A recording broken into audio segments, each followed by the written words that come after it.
भारत की पहली महिला शिक्षिका और भारतीय नारीवाद की जननी सावित्रीबाई फूले। जी हाँ, बिल्कुल सही सुना। आधी आबादी के हक और सम्मान की लड़ाई जीवन पर्यंत लड़ने वाले सावित्रीबाई फूले के नाम से हर कोई परिचित होगा। पर आप क्या जानते हैं कि उन्होंने अपने जीवन के आखिरी समय को भी मानव जाति की सेवा में ही लगा दिया था। इतना ही नहीं, ये उनके प्रयासों की वजह से संभव हो पाया। समाज में स्त्रियों को शिक्षा का समान अधिकार प्राप्त है। सावित्रीबाई फूले का जन्म 3 जनवरी 1831 को महाराष्ट्र के नाय गांव में हुआ था, जो बचपन से ही जिज्ञासु और महत्वाकांक्षी थी। 1840 में मात्र 9 साल की उम्र में उनका विवाह ज्योतिराव फुले से हुआ और वह जल्द ही उनके साथ पुणे चली गई, जहां उन्होंने शिक्षा के क्षेत्र में क्रांति लाई। भारत का पहला बालिका विद्यालय खोला और महिला शिक्षा व सशक्तिकरण के लिए आजीवन कार्य किया, जिससे वे भारत की पहली महिला शिक्षक और भारतीय नारीवाद की जननी कहलाई।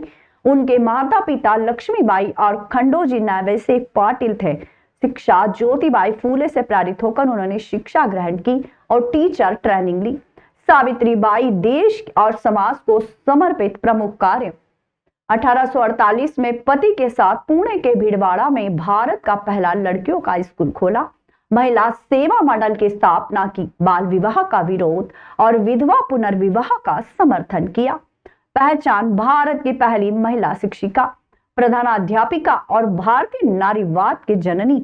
संघर्ष: स्कूल जाते समय लोग उन पर कूड़ा और पत्थर फेंकते थे, लेकिन वे डटी रही। ये महान नारी आज इतिहास में हमेशा के लिए अमर है और आने वाली पीढ़ी को प्रेरणा दे रही है। आज इस महान व्यक्तित्व के जन्म जयंती अवसर पर जो आज अभी तक न्यूज परिवार उन्हें कोटि कोटि नमन करता है।